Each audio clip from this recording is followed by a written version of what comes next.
الحمد للہ وکفی والصلاة والسلام علی سید الرسل والصلاة والسلام علی سید الرسل وخاتم الانبیاء وعلى آلہ وأصحابہ وأہل بیتہ اجمعین اما بعد فاعوذ باللہ من الشیطان الرجیم بسم اللہ الرحمن الرحیم وَلِلَّهِ عَلَى النَّاسِ حِجُّ الْبَيْتِ مَنِ اسْتَطَاعَ إِلَيْهِ سَبِيلًا وقال رسول اللہ صلی اللہ علیہ وسلم من حج البیت فلم يرفث ولم يفسق رجاء كيوم ولدته أمه او کما قال علیہ الصلاة والسلام صدق اللہ مولانا العظیم وصدق رسولہ النبی الکریم ونحن علی ذلک لمن الشاہدین والشاکرین والحمد للہ رب العالمین اللہم صلی علی سیدنا و مولانا محمد وعلی آل سیدنا و مولانا محمد واصحاب سیدنا و مولانا محمد وبارک وسلم علیہ۔ انتہائی قابل صد احترام بزرگوں اور عزیز دوستوں، رمضان المبارک ختم ہوتے ہی اشہر حج شروع ہو جاتے ہیں۔ حج کے مہینے وہ شوال، ذی قعدہ اور ذی الحج ہے۔ تو اس چیز کو سامنے رکھتے ہوئے، چونکہ اب حاجی لوگ حج کرنے کے لیے رخت سفر باندھ رہے ہیں اور جانا شروع کر دیا، اس لیے مناسب سمجھا کہ آج حج کے عنوان پر چند معروضات گوش گزار کی جائیں۔ حج ارکان اسلام میں سے ایک رکن ہے، چنانچہ امام الانبیاء صلی اللہ علیہ وسلم کا ارشاد ہے، بنی الاسلام علی خمس شہادت ان لا الہ الا اللہ وان محمد الرسول اللہ واقام الصلاۃ وایتاء الزکاۃ وصوم رمضان وحج البیت، کہ اسلام کی بنیاد 5 چیزوں پر ہے۔ ایک لا الہ الا اللہ محمد الرسول اللہ کی شہادت اور گواہی دینا، دوسرا نماز کو قائم کرنا، تیسرا روزہ رکھنا، چوتھا زکوٰۃ ادا کرنا، اور 5واں بیت اللہ کا حج کرنا۔ تو گویا جس طرح نماز، روزہ، زکوٰۃ اسلام کے ارکان ہیں، اسی طرح حج بھی ایک رکن ہے۔ نماز اور روزہ یہ بدنی عبادت ہے، اور زکوٰۃ مالی عبادت ہے، لیکن حج بدنی اور مالی عبادت کا مجموعہ ہے۔ اس عبادت میں جسم بھی استعمال ہوتا ہے اور اس میں مال بھی استعمال ہوتا ہے، اور یہ زندگی میں ایک مرتبہ فرض ہے۔ جب یہ آیت اتری وَلِلَّهِ عَلَى النَّاسِ حِجُّ الْبَيْتِ مَنِ اسْتَطَاعَ إِلَيْهِ سَبِيلًا، تو میرے آقا کے صحابی حضرت اقرع ابن حابس رضی اللہ تعالیٰ عنہ نے سوال کر دیا، العامنا ھذا یا رسول اللہ ام للابد، کیا 1 سال کے لیے فرض ہے یا ہمیشہ ہمیشہ؟ آپ خاموش رہی۔ پھر پوچھا کہ کیا 1 مرتبہ یا ہر سال فرض ہے؟ تو آپ نے اس سوال کو ناپسندیدہ فرماتے ہوئے فرمایا، اگر میں کہہ دیتا ہاں ہر سال فرض ہے تو تمہارے لیے اس کا ادا کرنا مشکل ہو جاتا۔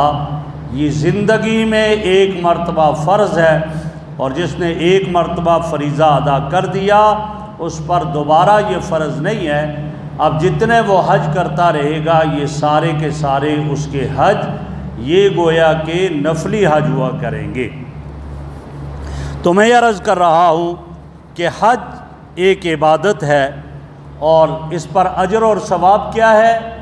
میرے آقا صلی اللہ علیہ وسلم نے ارشاد فرمایا، من حج البیت فلم یرفث ولم یفسق رجع کیوم ولدتہ امہ، جس نے بیت اللہ کا حج کیا اس میں کسی کو کوئی گالی نہیں دی، کوئی لڑائی جھگڑا نہیں کیا، حج کے اعمال کو ادا کرتا رہا اور حج کر کے واپس آیا تو اس طرح ہے جیسے ابھی ماں کے شکم سے پیدا ہوا، گناہوں سے پاک ہو کر واپس آ گیا۔ یہ اس کی کیفیت۔ اور جس کو اللہ نے استطاعت دی، استطاعت کس سے کہا جاتا ہے؟ کہ آدمی کے پاس اتنا زیادہ راہ ہو کہ پیچھے گھر کی ضروریات بھی پوری ہوں اور یہ سفر پر جائے اور سفر کر کے حج کر کے واپس آئے خیریت عافیت کے ساتھ، اتنا اس کے پاس زیادہ راہ ہے، اس کو استطاعت کہا جاتا ہے۔ اور استطاعت کے ہوتے ہوئے ایک آدمی حج نہ کرے تو نبی اکرم صلی اللہ علیہ وسلم نے اس کے بارے میں جو وعید ارشاد فرمائی وہ بھی بڑی سخت ہے۔ فرمایا، من لم یمنعہ من الحج حاجت ظاہرۃ او سلطان جائر او مرض حابس فمات ولم یحج فلیمت ان شاء یہودیا و ان شاء نصرانیا۔ فرمایا جس شخص نے حج نہ کیا اس کے لیے کوئی رکاوٹ نہیں تھی حج سے، نہ اس کے لیے حج سے کوئی ظاہری حاجت رکاوٹ بن رہی تھی، نہ کوئی ظالم جابر حکمران رکاوٹ بن رہا تھا، نہ کوئی بیماری ایسی تھی کہ وہ سفر نہ کر سکتا، صاحب استطاعت تھا، حج فرض تھا اور کوئی شرعی رکاوٹ نہیں تھی، اور اس کے باوجود اس نے حج نہیں کیا۔ فرمایا اللہ کو کوئی حاجت نہیں کہ یہ آدمی یہودی ہو کر مرے یا نصرانی ہو کر مرے، حج کے فرض ہوتے ہوئے نہ کرے۔ تو میرے بھائیوں، یہ اتنی بڑی سخت وعید اس کے لیے میرے آقا صلی اللہ علیہ وسلم نے ارشاد فرمائی ہے۔ اور حج نام کس کا ہے؟ تو ہمارے اکابر بڑی عجیب بات فرماتے ہیں، وہ فرماتے ہیں حج اللہ کے محبوب بندوں کی محبوب اداؤں کا نام ہے، اللہ کے پیارے بندوں اور بندیوں کی محبوب اداؤں کا نام حج ہے۔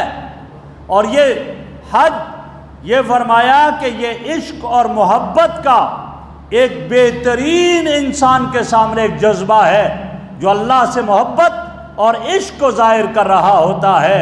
اور کس کا؟ بیت اللہ کا۔ بیت اللہ کو بیت اللہ کیوں کہا گیا؟ اللہ کا گھر، کیا اللہ اس میں رہتے ہیں؟ نہیں، اللہ اس میں نہیں رہتے۔ کیوں کہا گیا؟ اس لیے کہ میرے رب کی تجلیات کا مرکز یہ ہے، اس لیے اس کو بیت اللہ کہا جاتا ہے۔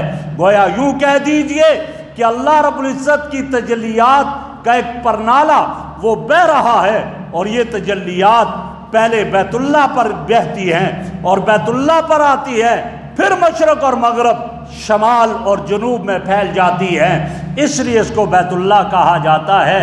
اور یہ بیت اللہ یہ عالم کا مرکز ہے، عالم کا وسط ہے۔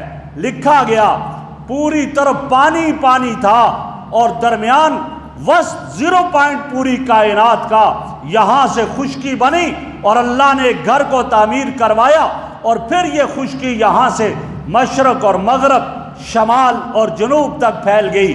ان اول بیت وضع للناس للذی ببکۃ مبارکہ، فرمایا وہ پہلا گھر اس دھرتی پر جو مارز وجود میں آیا وہ بیت اللہ تھا، وہ خانہ کعبہ تھا، اور وہ اللہ رب العزت نے یہاں پر اس دھرتی پر قائم کیا۔ اور آپ دیکھ لیجئے کہ آج پوری دنیا سے مشرق مغرب، شمال اور جنوب سے لوگ کھچے کھچے بیت اللہ کی طرف جا رہے ہیں۔ یوں کہہ دیجئے کہ گویا بیت اللہ میں ایک مقناطیس جو ہے وہ قائم ہو چکا، اور ایک مقناطیس وہاں پر ہے کہ جو پوری دنیا سے انسانوں کو کھینچ کر لاتا ہے۔ کیوں کھینچ کر لائے؟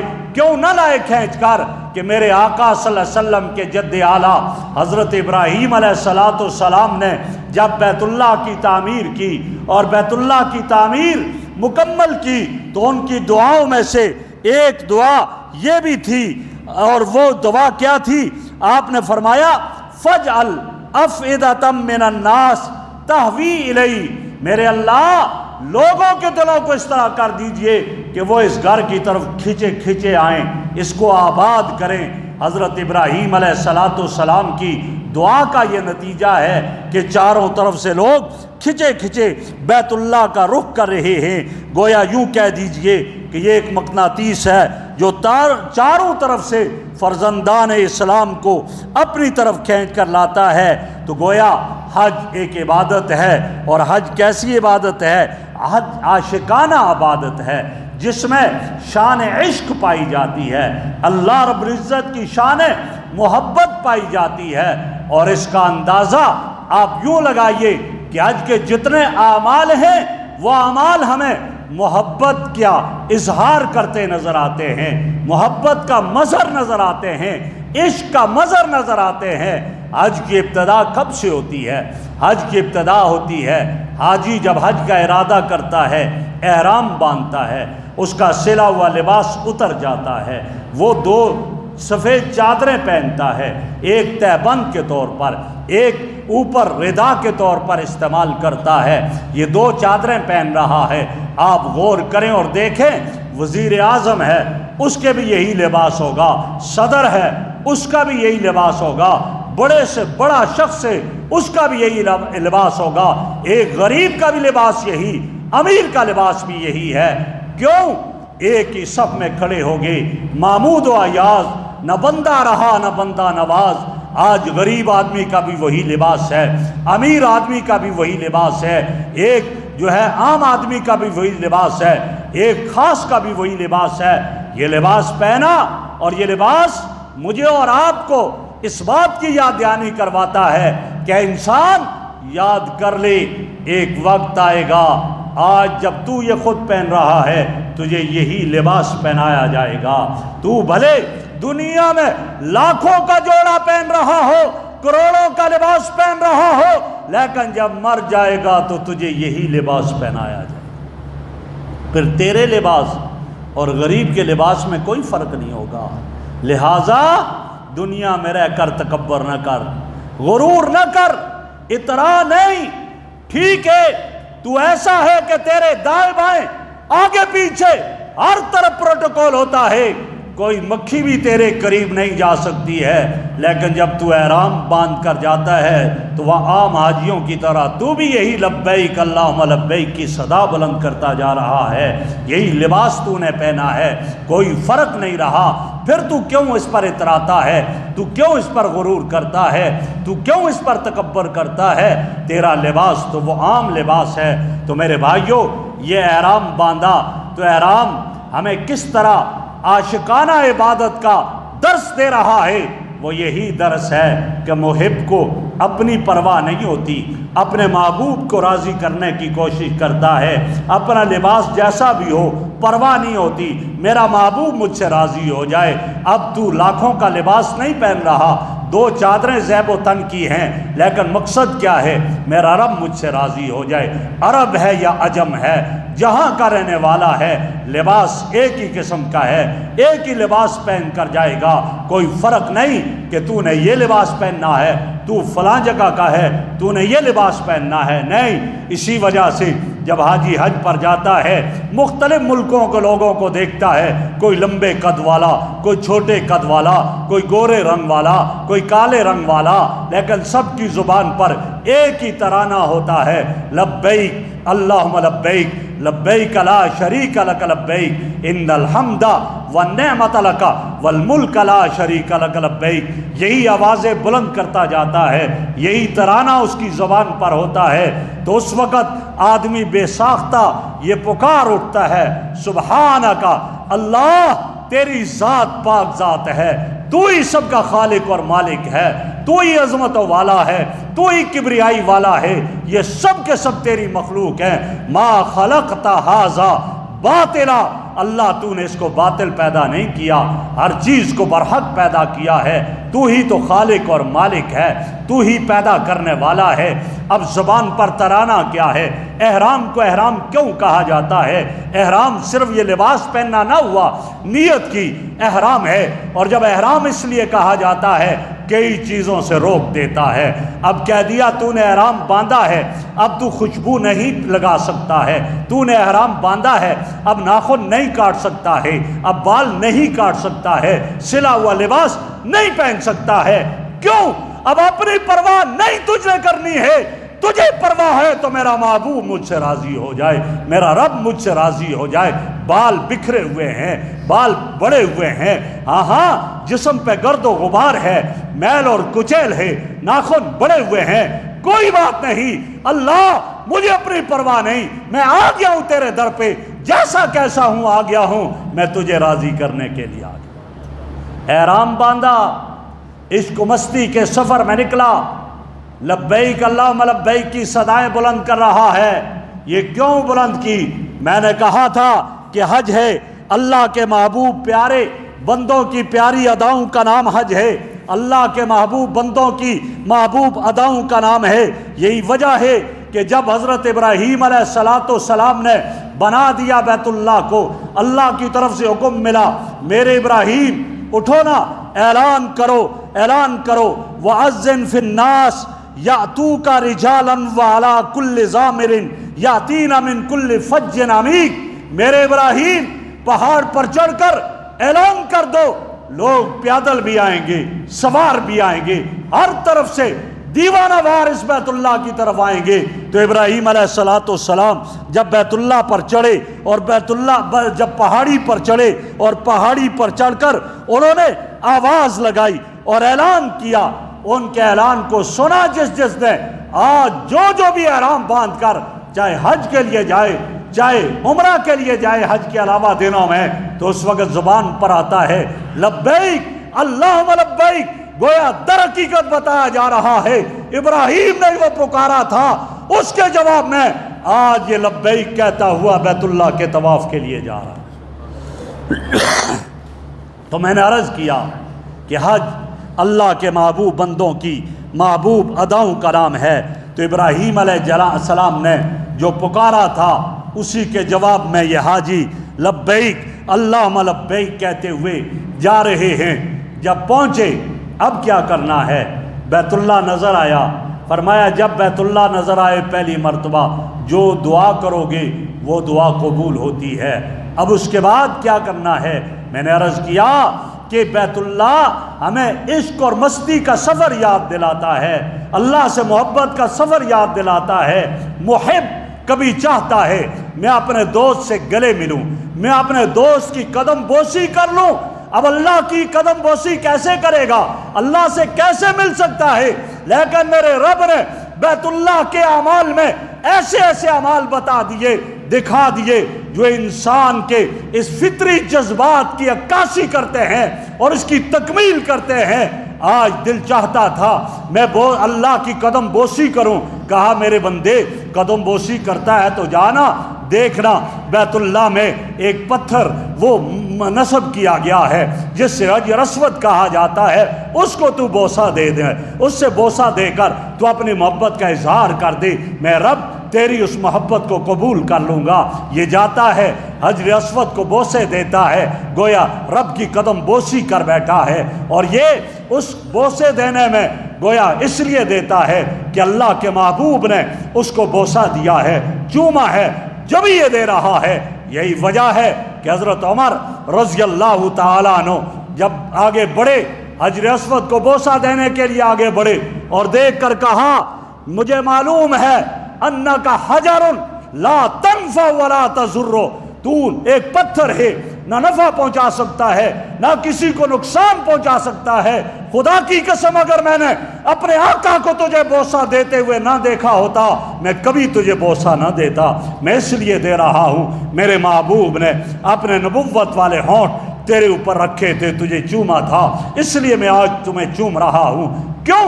اس لیے کہ حج نام ہی اللہ کے محبوب بندوں کی محبوب اداؤں کا نام۔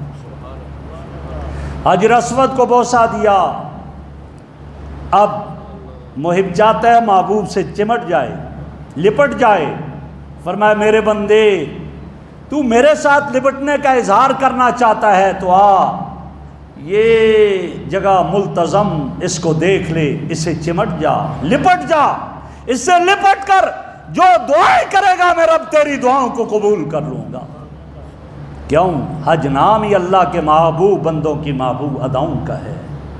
میرے آقا کافروں نے سنگ باری کی، راستے میں کانٹے بچھائے، جسم پہ پتھر برسائے، جسم زخمی ہو گیا، خون آلود ہو گیا، تو آئے اور ملتزم سے چمٹ کر کے دعا کیا کرتے ہیں، اللہ ان ظالموں کے ظلم مسلسل سے تنگ آ کر اگر میں کبھی ان کے لیے کوئی بد دعا کر دوں، میرے مولا تجھے میری کرامت کا واسطہ، تجھے تیری کبریائی کا واسطہ میری وہ بد دعا کبھی قبول نہ کرنا، اس لیے کہ جہاں یہ ظالم پتھر برسانا جانتے ہیں وہاں میں رحمت برسانا جانتا ہوں، میری وہ بد دعا کبھی قبول نہ کرنا۔ اس ملتزم سے چمٹ کر میرے محبوب نے یہ دعا کی تھی۔ بیت اللہ کا طواف، محب چاہتا ہے نا کہ اپنے محبوب کے گھر کا چکر لگاتا رہے، اس کے گرد گھومتا رہے، فرمایا ہاں محبت کا اظہار کر لے، آج بیت اللہ کا طواف کر لے اور گھومتا رہے میرے گھر کے ارد گرد، تاکہ پتہ چلے کہ آج محب محبوب کا طواف کر رہا ہے، محبوب کے گھر کا چکر لگا رہا ہے۔ اب اس چکر میں پہلے رمل ہوگا، کچھ چکروں میں کاندھے ہلا ہلا کر اکڑ کر چلے گا، پھر آہستہ چلے گا، یا اللہ ایسا کیوں چلتا ہے اکڑ کر؟ تجھے اکڑ کر چلنا پسند نہیں ہے، آج یہ بیت اللہ کا طواف کرتے ہوئے کیوں رمل کر رہا ہے، کاندھے ہلا ہلا کر اکڑ اکڑ کر کیوں چل رہا ہے؟ جواب ملا ہاں اس لیے کہ حج میرے محبوب کی محبوب اداؤں کا نام ہے، یا میرے محبوب کے محبوب چلے ہیں، اکڑ کر چلے ہیں۔ مکہ مکرمہ سے ہجرت کر کے صحابہ مدینہ منورہ چلے گئے تھے، جب آئے عمرہ ادا کرنے کے لیے کافر کہنے لگے مدینہ کے مسلمانوں کو بخار نے کمزور کر دیا، یہ مر رہے ہیں، کمزور ہیں، ہم طاقتور ہیں، تو میرے محبوب کو میرے رب نے حکم دیا، میرے محبوب اپنے ان یاروں سے کہہ دو وہ مکہ کے کافر پہاڑی پہ چڑھ کر دیکھ رہے ہیں، آج انہیں دکھا دو، اکڑ کر چلو، کندھے ہلا کر چلو، اور انہیں بتا دو طاقت تو ایمان کی طاقت ہے، تم ہمارا مقابلہ نہیں کر سکتے۔ اس وقت اس طرح کر چلے، یا اللہ اب تو مکہ میں کافر نہیں ہے، اب تو دیکھنے والے وہ نہیں ہے، اب 1400 سال کے بعد بھی اگر کوئی پاکستان کا مسلمان احرام باندھ کر جاتا ہے، طواف کرنے لگا، رمل کیوں کرتا ہے؟ اب تو کافر نہیں دیکھ رہے، ہاں دیکھ تو نہیں رہے ہیں، لیکن میرے محبوبوں نے یہ ادا کی تھی، مجھے اتنی پسند آ گئی ہے، اب قیامت تک آنے والا طواف کرنے والا مسلمان اس کو چاہیے کہ وہ طواف کے پہلے حصوں میں ایسا رمل کر کے چلے گا۔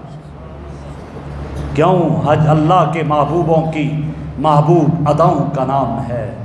طواف کیا بیت اللہ کا، اب کیا کرنا ہے؟ فرمایا طواف کے بعد یہ مقام ابراہیم ہے، یہاں 2 رکعت ادا کر دو۔ یا اللہ کیوں ادا کیے جائیں؟ کہ اس لیے کہ میرے عمر نے اپنے آقا امام الانبیاء سے کہا تھا، یا رسول اللہ میرا دل چاہتا ہے کہ یہاں پر میں 2 رکعت نماز مقام ابراہیم پر ادا کروں۔